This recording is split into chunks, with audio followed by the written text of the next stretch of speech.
Assalamualaikum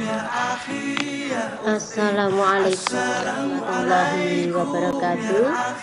Bersama lagi dengan Bu Widiesti dalam pembelajaran Bahasa Indonesia untuk SMP MTS kelas 8. Pada kesempatan ini kita akan belajar tentang materi kebahasaan teks eksposisi. Apa unsur-unsur kebahasaan dalam teks eksposisi? Kita akan belajar. Namun sebelumnya kita harus tahu tujuan pembelajaran pada kali ini. Tujuan pembelajaran kali ini adalah kita bisa menjelaskan unsur-unsur kebahasaan teks eksposisi. Kemudian bisa menelaah unsur-unsur kebahasaan dalam teks eksposisi. Nah, kita lanjutkan pembahasannya. Untuk unsur-unsur kebahasaan teks eksposisi ada banyak hal yang harus diperhatikan, yaitu yang pertama, kebahasaan yang pertama yang ada dalam teks eksposisi adalah 1. Menggunakan kata ganti orang atau istilah lainnya pronomina. Kemudian yang kedua, memuat istilah atau kata teknis.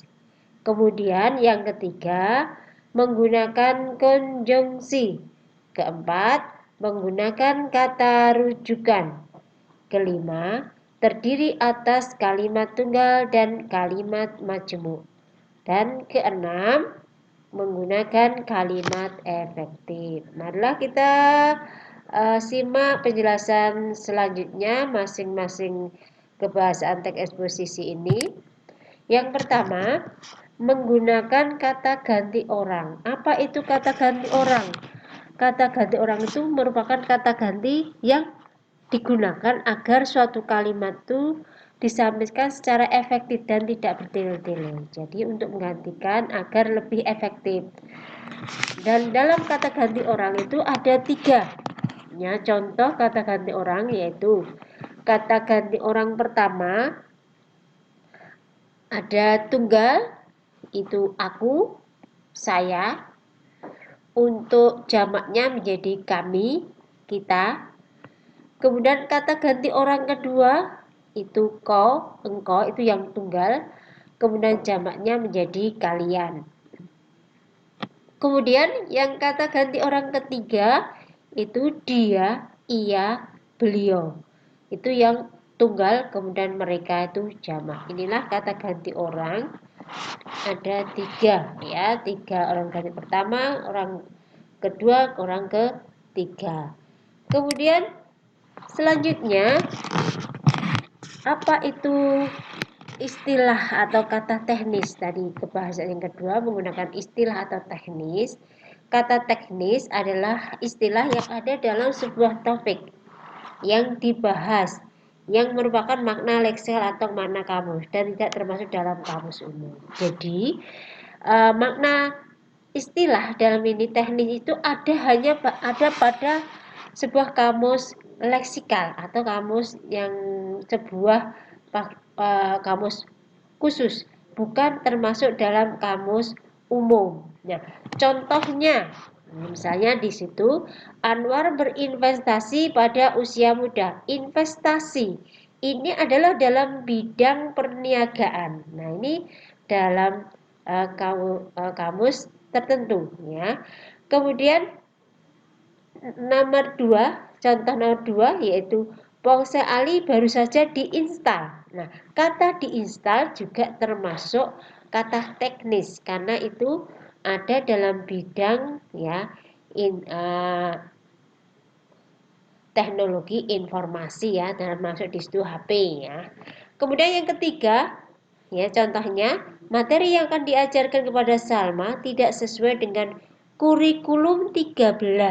Nah, kurikulum ini juga istilah ya, sebuah kata teknis yang ini ada pada bidang pendidikan. Nah, ini contoh dari kata teknis. Jadi hanya digunakan atau dimengerti pada bidang-bidang tertentu dan ada dalam kamus tertentu dan tidak termasuk dalam kamus umum. Kemudian selanjutnya itu konjungsi. Apa itu konjungsi? Konjungsi itu adalah kata hubung, ya, kata yang fungsinya untuk menghubungkan antar klausa, kata atau kalimat. Jadi bisa kelompok kata, bisa kata atau kalimat. Nah, contoh kata hubung itu apa saja? Ya, jadi saya berikan contoh kata hubung itu dan, atau, tetapi, sedangkan, melainkan, lalu, kemudian, padahal, biarpun, demikian, sesudah itu. Nah, itu menghubungkan antar kata atau klausa atau kalimat. Kata-kata itu yang dinamakan konjungsi. Kemudian selanjutnya yaitu kata rujukan. Jadi kebahasaan dari teks eksposisi menggunakan kata rujukan. Apa itu kata rujukan? Kata rujukan itu adalah menggunakan kata yang merujuk pada kata lain yang diungkapkan sebelumnya sebagai pengganti dari kata aslinya. Jadi itu untuk menggantikan kata sebelumnya itu apa? Contohnya, kemarin lusa saya membaca novel Laskar Pelangi karya dari Andrea Hirata. Novel ini merupakan salah satu novel terbagus yang pernah saya baca. Nah, kata ini termasuk kata rujukan. Nah, ini merujuk kemana? Ya, ini adalah dari novel Laskar Pelangi yang disebutkan, yang diungkapkan sebelum itu, ya, sebelum kalimat ya, itu yang ini yang dinamakan kata rujukan. Contoh lagi, Putri adalah orang yang pintar. Ia selalu mendapatkan ranking pertama di kelas. Ia ini adalah merujuk kepada siapa? Sebelumnya adalah yang dimaksud adalah itu kata putri. Nah, ini digantikan untuk menggantikan kata putri. Nah, ini merujuk ya sebelumnya juga. Ini yaitu dinamakan kata rujukan. Kemudian ya kebahasaan yang dipakai dalam teks eksposisi yaitu menggunakan kalimat tunggal dan kalimat majemuk. Nah, kalimat tunggal itu yang bagaimana? Kalimat tunggal itu kalau yang terus atas satu pola, ya, terdiri ada subjek, ada predikat, dan mungkin dilengkapi dengan sebuah objek atau keterangan, itu dikatakan kalimat tunggal dari satu pola, ya. Contoh, ibuku seorang guru. Nah, ini ibuku itu subjek, seorang guru adalah predikat. Ini satu pola. Bunga itu sangat harum. Nah, ini juga satu pola. Andi bermain sepak bola sampai sore. Ini juga satu pola. Andri subjek, bermain itu predikat, sepak bola itu objek, sampai sore itu keterangan. Nah, ini masih satu pola. Ini dikatakan kalimat majemuk. Kemudian kalimat tunggal ya, maksud saya. Kemudian kalimat majemuk itu yang bagaimana? Nah, di sini kalimat yang disusun dengan memakai satu atau dua lebih klausa yang dihubungkan dengan kata hubung atau konjungsi. Di sini terdiri ada dua pola atau lebih. Ya, itu lebih mudahnya. Kalau tadi yang kalimat tunggal itu satu pola, kalau kalimat majemuk ini ada dua pola atau lebih. Contohnya bagaimana? Ya, di situ ada kalimat majemuk setara, ada kalimat majemuk bertingkat. Nah, contoh kalimat majemuk setara itu yang bagaimana? Saya berikan contoh, ibu pergi belanja dan ayah berangkat bekerja. Di sini yang setara ada dihubungkan dengan kata konjungsi dan. Nah, keduanya jadi setara, yang kalimat setara karena tidak ada kedudukannya sama. Berbeda dengan kalimat majemuk bertingkat, ada anak kalimat, ada induk kalimat. Nah, contohnya bagaimana? Contoh ya, aku akan menghubunginya jika aku sedang tidak sibuk. Di sini yang induk kalimat berada di aku akan menghubunginya. Nah, jika aku sedang tidak sibuk itu sebagai anak kalimat. Nah, anak kalimat dari pengganti itu keterangan. Nah, itu kalimat majemuk. Kemudian selanjutnya sebuah teks ekspresi menggunakan kalimat yang efektif. Nah, kalimat efektif itu yang dimaksud dengan kalimat efektif yang bagaimana? Yaitu kalimat efektif itu biasanya ya di susunan katanya itu mengikuti kaidah kebahasaan secara baik dan benar. Nah, ciri sebuah dikatakan kalimat efektif punya ciri-ciri, yaitu satu, punya kesepadanan struktur. Struktur itu urutan atau pemakaian urutan dari kata-kata itu. Kemudian yang kedua, kehematan kata. Jadi kata itu hemat ya, tidak terlalu banyak kata sehingga tidak banyak terlalu maknanya tidak jelas. Kemudian kesejajaran bentuk, kemudian ketegasan makna dan kelogisan kalimat. Nah, masing-masing saya akan jelaskan. Yang kesepadanan struktur itu adalah yang merupakan kelemahan struktur yang penggunaannya, perhatikan kalimat yang dibuat, peletakannya kata depan di depan subjek, penggunaan konjungsi yang depan predikat dan tidak bersubjek ganda. Ini kesepadanan. Artinya, contoh misalnya, bagi semua peserta diharapkan hadir tepat waktu. Ini tidak efektif. Karena apa? Di situ tidak sepadan dari bagi. Ya, itu di situ tidak pas ya penggunaannya. Ya. Mestinya yang efektif ada semua peserta diharapkan hadir tepat waktu. Nah, ini kesepadanan struktur penempatan kata depan ya di dalam subjek itu harus diperhatikan. Kemudian yang kedua, contohnya semua peserta diharapkan hadir tepat waktu. Ini efektif atau tidak? Ya, tadi yang efektif. Kemudian contoh lagi ya, dia yang pergi meninggalkan saya. Ini tidak efektif. Nah, yang tidak efektif yang mana? Kata yang ya, penggunaan yang itu tidak tepat di situ, struktur dalam kalimat itu tidak tepat. Sehingga yang benar adalah dia pergi meninggalkan saya. Ini yang efektif. Kemudian dari segi kehematan, jadi menggunakan kata-kata itu secara ringkas dan tidak bertele-tele. Nah, contohnya ya di situ yang tidak efektif, para siswa-siswi sedang mengerjakan soal ujian. Ini ada sudah punya para siswa-siswi itu juga menemukan jawab, maka ini tidak efektif. Mestinya hanya para siswa sedang mengerjakan ujian. Ini yang efektif. Kemudian contoh lagi, ia masuk ke dalam ruang kelas. Nah, di sini yang tidak perlu digunakan dalam kalimat itu adalah sudah ya, ada di situ masuk itu mestinya ke dalam. Makanya kata ke dalam mestinya dihilangkan. Mestinya yang benar adalah ia masuk ruang kelas. Itu yang efektif. Kemudian selanjutnya adalah kesejarah bentuk. Nah, ini berkaitan dengan imbuhan.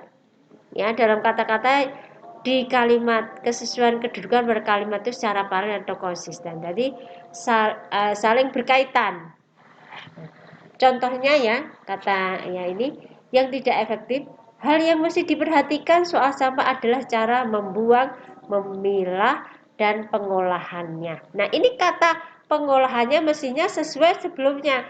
Kalau sebelum adalah membuang, memilah, mestinya mengolahnya ya, bukan pengolahannya. Ini yang tidak efektif. Jadi yang efektif, hal yang mesti diperhatikan soal sampah adalah cara membuang, memilah, dan mengolahnya. Ini yang efektif.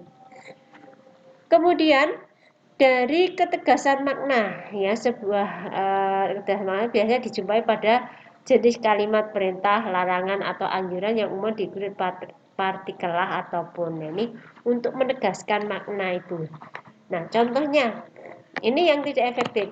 Kamu sapulah lantai rumah agar bersih. Nah, ini kata-kata kamu sapulah ya, ini tidak efektif. Mestinya langsung saja sapulah lantai rumahmu agar bersih. Nah, ini yang kalimat yang efektif untuk menegaskan. Jadi di kata saya tidak usah diberi kamu. Nah, karena di situ ada mu ya, penggantinya di belakang. Kemudian selanjutnya itu adalah logis ya, kalimat itu logis. Nah, logis itu masuk akal. Jadi tidak ada ambigu, ada semacam banyak makna ya, sehingga tidak bisa dipahami ya. Ide itu tidak bisa dimengerti atau masuk akal. Nah, contohnya misalnya, kepada Bapak Kepala Sekolah waktu dan tempat kami persilahkan. Ini tidak efektif dan tidak logis. Masa itu waktu dan tempat kami persilahkan. Yang dipersilahkan itu siapa? Nah, ini kan tidak logis. Mestinya yang dipersilahkan itu Bapak Kepala Sekolah. Sehingga yang efektif menjadi Bapak Kepala Sekolah dipersilahkan menyampaikan pidato. Itu yang efektif. Jadi ini perlu ada kelogisan, yaitu yang masuk akal, yaitu bisa dimengerti. Nah, ini semua adalah unsur-unsur kebahasan dalam teks eksposisi. Kita lanjutkan ke evaluasi biar lebih paham dalam materi ini. Untuk materi pertama, untuk soal yang pertama, masyarakat Jepang sudah hafal betul manfaat semut Jepang bagi kesehatan. Mereka sering menawarkan semut tersebut sebagai oleh-oleh kepada wisatawan. Kata ganti orang yang digunakan dalam kutipan teks eksposisi tersebut adalah apa? Ya, tadi ada kata ganti orang pertama, kedua, ketiga, yang masing-masing ada tunggal, ada jamak. Yang mana di antara ini yang masuk dalam kata ganti? Kita lihat. Ya, ini tadi yang mereka. Nah, benar. Kemudian soal yang kedua, sudah 10 tahun Zakaria dan istrinya tinggal di desa. Sekarang titik-titik dan istrinya bermaksud untuk pindah dan tinggal di kota. Titik-titik pindah dengan maksud mendapatkan pekerjaan yang lebih baik. Nah, untuk mengisi dari kalimat tersebut ya, yang rumpang itu yang mana dari pilihan ini? Mestinya ya kita lihat di sekarang titik-titik dan istrinya berarti yang iya, karena iya itu tadi ya termasuk kata ganti orang pertama, orang ketiga tunggal. Kemudian yang jamaknya ya titik-titik pindah mereka. Ya, berarti jawabannya adalah yang B. Nomor 3. Seiring perkembangan teknologi saat ini, saat zaman agrikultur menjadi zaman teknologi informasi, tak bisa dipungkiri bahwa segala sesuatu di dunia ini ada manfaatnya, tetapi tergantung pada siapa yang akan memanfaatkan teknologi tersebut. Kata-kata yang tidak baku dalam paragraf tersebut itu yang mana? Kita lihat dari seiring perkembangan teknologi itu pakai K ya, mestinya di dalam ejaan bahasa Indonesia yang benar-benar itu bukan teh tapi teknologi pakai K ya. Saat zaman agrikultur. Nah, zaman. Nah, ini zaman itu mestinya bukan zaman pakai Z ya, zaman. Nah, menjadi zaman. Kemudian tadi teknologi tak bisa dimungkiri. Nah, ini mestinya dipungkiri bukan dimungkiri ya. Segala sesuatu di dunia, karena ini menunjukkan tempat maka itu dipisah, maka di dunia itu dipisah. Ada manfaat tapi tergantung pada siapa yang akan manfaat teknologi itu. Nah, ini kata yang tidak bagus mestinya tadi yang mana? Teknologi, zaman, dimungkiri di dunia. Kita klik benar. Nomor 4. Perhatikan kalimat berikut.